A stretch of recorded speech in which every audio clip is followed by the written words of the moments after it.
Hi, fourth graders. Here we are at lesson 4 of Unit 2. I'm on page 51 of my SAB. And here we're going to start talking about something called an area model. We're going to be using this model through this entire unit and beyond, even as we move into division. But for now, we're just going to be exploring it, as you can see in the title. So, number 1. How many square units of area are there in the tens part of the drawing? I wonder what they mean about the tens part of the drawing. Up here, we see a 4 on the side. Then we see a 20 plus 6. This model is showing us 4 times 26.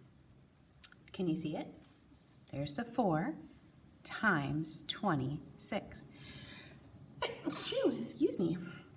So if we are just looking in the tens part of the drawing, we're going to be looking at the part here where, underneath the 20.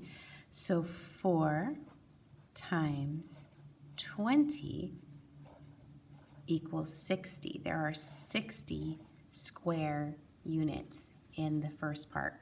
How many are in the ones part? 4 times 6 equals 24. And I remember I got the 4 from over here and then the 6 here. You can think about this as a multiplication table too, kind of, in a way, because you're following your fingers to the section and then you're just multiplying those two numbers that are on the outside of those sections. What multiplication equation gives the area of the tens part of the drawing? We did that up there, 4 times 20. How many square units of area are there in the ones? We did that already, 24. What equation? 4 times 6. What is the total of the two areas? So we have a 60 and we have a 24. Total means adding, almost always, right? 4, 8, 84. How do you know that 104 is the correct product of 4 times 26? I just found my mistake. How many of you found it before me? If you did, nice job. I was like, wait a minute, why are they saying 104 when I got 84? Did you find my mistake? It's way up here. 4 times 20 is not 60. 4 times 2 is not 6. 4 times 2 is 8. Marvelous mistake that's going to remind me that I need to really pay attention to those first two digits when I'm doing multiplication.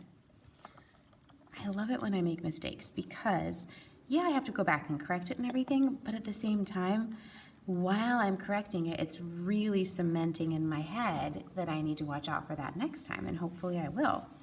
80 plus 24 now equals not 84, but 104. And that will change my answer there. 104. Okay, now, how do I know that 104 is the correct product?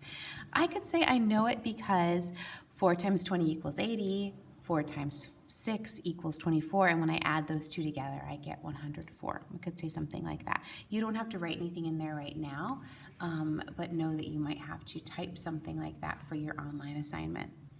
Read problems A and B. All right, A. Al's photo album has 26 pages. Each page has 4 photos. How many photos are in Al's album? So we have 26 there. Each one has 4. So if I see the word each, I'm going to make sure that I underline it because I know that it is an important word. And it's a key word because it's probably telling me to multiply. Now let's look at B. Nick took 4 photos. Henry took 26 photos. How many more photos did Henry take than Nick? Which one of these could we solve using multiplication? Each, right? Because 26, and then in each one of those there are 4, so we would be doing 26 times 4. Each is a clue word for multiplication. Sometimes it's the opposite, sometimes it's division, but it's almost always going to be multiplication or division. And And then over here it says how many more. That one you should know from earlier grades. How many more almost always means to subtract, sometimes opposite of add, but usually subtract. So we could say that in our explain why. We could say we see the word each, and that's a clue word to multiply. Okay, so let's check this out. Use rectangles to multiply. Draw a rectangle for each problem on your math board. Find the tens product, the ones product, and the total. Okay, guys, here we go. We're going to be using our area models for the first time. So when you do an area model, and yes, I want you to do these right along with me, you make a rectangle like that, put your 3 over to the side, 28 across the top, 28 equals, and then how can I break apart that 28? 20 plus 8. Now, using my fingers, I'm going to follow them into the box. So I'm taking 3 times 20, and then 3 times 8. Let's go ahead and get the answers. Let's see if I can get this correct this time. 3 times 2 is 6, 1 0 at the end. 3 times 8 is 24. Okay, and then you would just add 60 plus 24. And that's how you would solve that. Okay, so when they have it up here, what they want you to do is show your equations and then add it up. So for the first equation, 3 times 20. For the second equation, 3 times 8. And then adding up the answers, 60 plus 24 equals 84. Probably should put the answers in here too. There we go. So that's what that should look like. Go ahead and do at least one more of your choice on this page, but you only have to do one more in this section. There are some word problems here that will also need some multiplication to solve. Choose one of them. We're going to do some more later in this lesson. And then there's a word problem. Complete this word problem, then solve it. You do not have to do that right now, but if you have some extra time and you want to, you can. This is kind of a longer lesson. I'm going to move it right along. Multiply one-digit dollar amounts by two-digit numbers. You can use your skills for multiplying a one-digit number by 2. And again, we're going to be using our area models. So it says a package of paper costs $2. If someone is purchasing 24 packages, how much will it cost? So first, set up that area model. 24 equals 20 plus 4. Notice you don't have to be super picky about how much space, but I like to put a little bit more space over here so that I remember that this is the tens. 2 times 20, do you see where I'm getting that? 2 and 20 equals 40. 2 times 4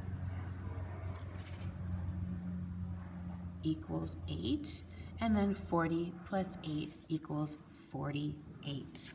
So my answer there would be 48, and I would just have to remember to put the dollar sign there because these are money problems. These are all going to be the same. You do not have to answer all these on this page. You're going to be answering them on your online assignment. We might go back and use some of these later even, so leave those blank. Oh, okay, so now we have two-digit dollar amounts by one-digit numbers. This is the same thing. The only thing that they're changing on this page is that they're giving the money to the two-digit number. It's exactly the same. So let me demonstrate. 2 bikes, $53. 53 equals 50 plus 3. 2 times 50 equals 100. 2 times 3 equals 6. Take a minute and notice where I got all those numbers, please. 2 times 50, 2 times 3.